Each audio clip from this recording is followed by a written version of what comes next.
ఆన్లైన్లో ఆర్డర్ పెడితే వస్తుంది. 10 ఎక్కువైతేంది ఇంటికి గుమగుమలాడే బిర్యానీ వస్తుంది. ఇంట్లో కూర్చొనే తాగొచ్చు తినచ్చు. ఇక రైళ్లలో సుతం గిదే సౌలత్ ఉండే. ఇంకేమున్నది, ఆడ సుతం ఆర్డర్ పెడతారు. మరి గిట్లా ఆన్లైన్లలో రైళ్లల్లో లొట్టలేసుకుంటా బిర్యానీ తినేటోళ్లకు నిన్న ఒక షాకింగ్ ముచ్చట తెలిసింది. అదేందో ఆలస్యం చేయకుండా చూద్దాం పాండ్రి.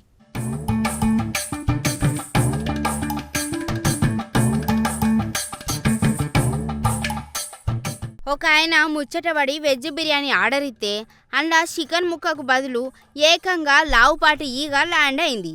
ఈగేముంది, ఆ ఈగ కదా జర కోర్టు దాకా పోయి ఐఆర్సీటీసీకి దిల్కుష్ అయ్యేలా భారీ జమానా పడ్డది. అగ చూడుండ్రి, ప్రయాణాల్లో ఆకలైతే చాలు చాలా మంది ఆన్లైన్లో లేదా ఐఆర్సీటీసీ యాప్లో ఫోన్లు కొట్టి బిర్యానీలు తెప్పించుకుంటారు. గట్లనే మనోడొక ఆయన ప్యూర్ వెజిటేరియన్ అని చెప్పి ఎంతో నమ్మకంతో వెజ్ బిర్యానీ ఆర్డర్ ఇచ్చిండు.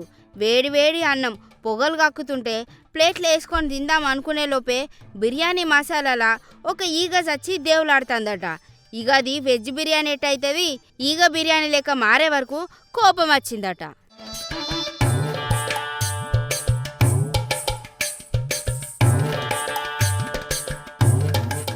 ముందెన్నడు కౌసు ముట్టని మనిషి వెజ్ ఆర్డర్ పెట్టుకుంటే వచ్చింది నాన్ వెజ్ బిర్యానీ.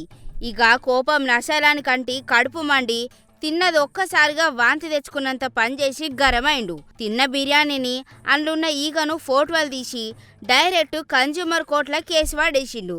రైల్వే శాఖల ఆహార భద్రత ఎట్లుందో చూడుండ్రి అనుకుంటా గట్టిగా ఫైట్ చేసిండు. కేసును విచారించిన కోర్టు రైల్వే క్యాటరింగ్ వాళ్ళ పనితీరు ఎట్లుందో చూసుకోవచ్చుగా.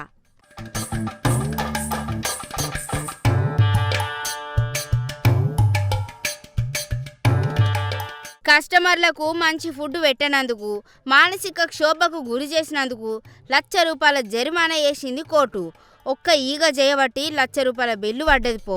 నిన్నటి సంధి ఈ ముచ్చట సోషల్ మీడియాలో పొట్టు వైరల్ అవుతుంది. మీమ్స్ రాయులు ఐఆర్సీటీసీ పైన ఖతర్నాక్ రేంజ్లో సెటైర్లు వేయబట్టే. వెజ్ బిర్యానీలా ఫ్రీగా నాన్ వెజ్ ప్రోటీన్ ఇచ్చిన కేసు పెడతారా అనుకుంటే ఎడ్డియబట్టే నవ్వుకుంటా.